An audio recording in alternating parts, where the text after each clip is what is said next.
નેપાળમાં જેનઝી પબ્લિકે સરકાર પાડી દીધી છે। માહોલ ખૂબ હિંસક છે। આખું નેપાળ ભડકે બળી રહ્યું છે અને નેપાળી સત્તાધીશો અને તેમના પરિવારો પર પણ હુમલાઓ યથાવત છે।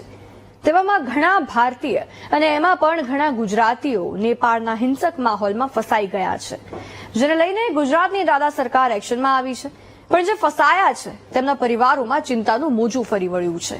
કયા કયા ગુજરાતી ફસાયા છે અને તેમને સુરક્ષિત પરત લાવવા કેવી કામગીરી થઈ રહી છે, આવો બતાવીએ।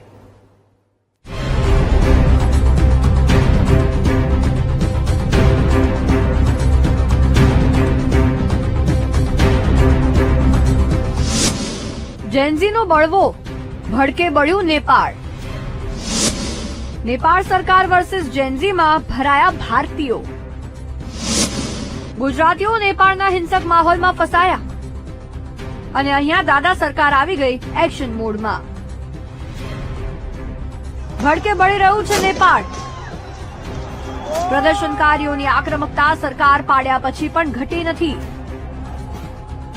પૂર્વ પ્રધાનમંત્રીનું નિવાસસ્થાન હોય કે સંસદ ભવન, ઠેર ઠેર આગ ચંપી અને હિંસક હુમલાઓ શરૂ રહ્યા। આ વચ્ચે ગુજરાતી વિદ્યાર્થીઓ અને પ્રવાસીઓ નેપાળમાં ફસાયા છે। મુખ્યમંત્રી ભૂપેન્દ્ર પટેલે આ મામલે એક્સ પર પોસ્ટ કરીને જણાવ્યું છે કે ગુજરાતનું વહીવટીતંત્ર ભારતના વિદેશ મંત્રાલય સાથે સતત સંપર્કમાં છે। આ અંગે રાજ્યના અધિકારીઓને તેમણે જરૂરી દિશા નિર્દેશ આપ્યા છે। આ ઉપરાંત હેલ્પલાઇન નંબર્સ પણ જાહેર કરવામાં આવ્યા છે। હાલ ગુજરાતી નાગરિકોને કાઠમાંડુ સ્થિત ભારતીય દૂતાવાસનો સંપર્ક કરવા માટે જાણ કરાઈ છે।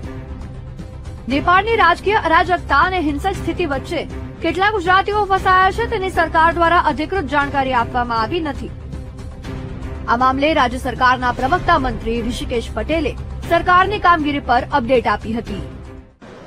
નેપાળની ઘટનાની જાણકારી મળતા તુરત જ આદરણીય ભૂપેન્દ્રભાઈ પટેલ સાહેબે ગુજરાતી વિદ્યાર્થીઓ અથવા તો ત્યાંથી પ્રવાસીઓ જે ગુજરાતમાંથી ગયા હોય એ તમામ લોકોની ચિંતા કરતા એમને કેન્દ્ર સરકાર સાથે વાતચીત કરીએ અને એ પ્રવાસીઓને સહી સલામત છે કે નહીં એની ચિંતા માટે અને એની વિગતો અને માહિતી માટે તાત્કાલિક કેન્દ્ર સરકારનો સંપર્ક સાધ્યો હતો અને ત્યાંથી પણ આ બાબતનું આપણને આશ્વાસન આપ્યું છે કે એની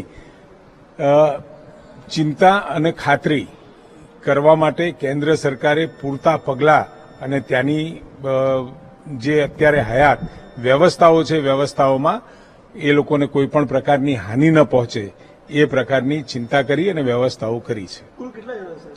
એ અત્યારે આંકડો એક્ઝેક્ટ નથી, પરંતુ જે પણ કોઈ ગુજરાતીઓ હોય તો એનું રિપોર્ટિંગ વગેરે આપણને મળે એટલે એ આંકડો હું આપને આપીશ। આ વચ્ચે અરવલ્લી જિલ્લામાંથી પ્રવાસે ગયેલો એક પરિવાર નેપાળમાં ફસાયો હતો। નેપાળના પોખરાની હોટેલમાં હાલ પરિવાર સુરક્ષિત હોવાની માહિતી છે। જો કે તે જિલ્લા પંચાયતના સભ્ય બાળ વિકાસ સમિતિના ચેરમેન વીણાબેન ખરાડી હોવાનું સામે આવ્યું છે। મારા મમ્મી પપ્પા અને ભાઈ ભાભી વીણાબેન, રામજીભાઈ, અંકિત અને પ્રિયંકાબેન એ નેપાળમાં ફરવા ગયેલ હતા। 3-4 દિવસથી નેપાળમાં છે અને હવે ત્યાં વિરોધ પ્રદર્શન ચાલુ થઈ ગયું છે 2 દિવસથી અને ત્યાં હમણાં ફસાયેલા છે। તે હમણાં પોખરાના ચીનો હોટલમાં આવેલા છે, પણ સુરક્ષિત છે। ત્યાંની નજીકની હોટલમાં આગ ચાપવામાં આવી હતી, પણ એ ત્યાં વાંધો નથી આવ્યો કેમ કે સરકારી કોઈ માણસની હોટલ નથી એટલે ત્યાં નથી આવ્યા।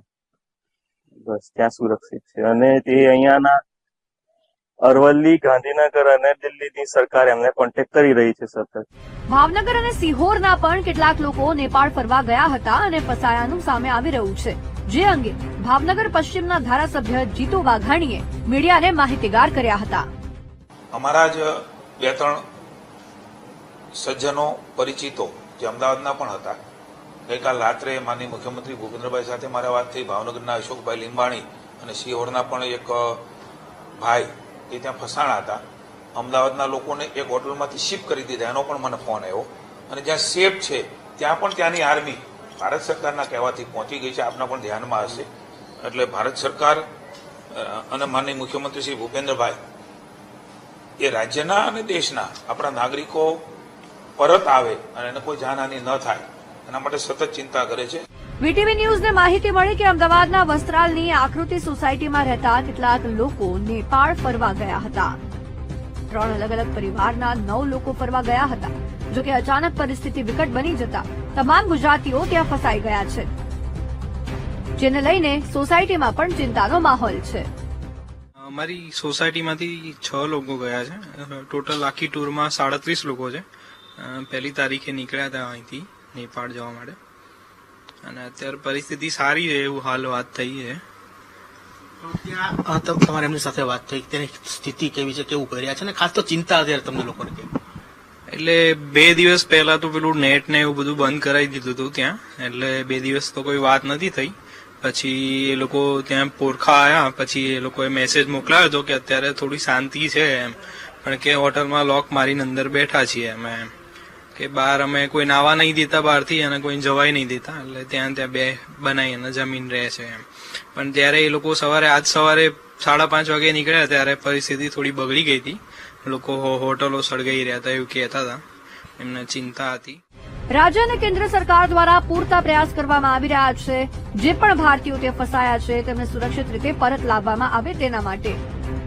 અંતે એટલી જ પ્રાર્થના થઈ શકે કે બને એટલા જલ્દી ન માત્ર ભારતીયો પરંતુ જે પણ દેશના લોકો ત્યાં ફસાયા હોય તે સુરક્ષિત રીતે પોતાના ઘરે જઈ શકે અને આ હિંસાની આગ સકારાત્મક રીતે શાંત થાય.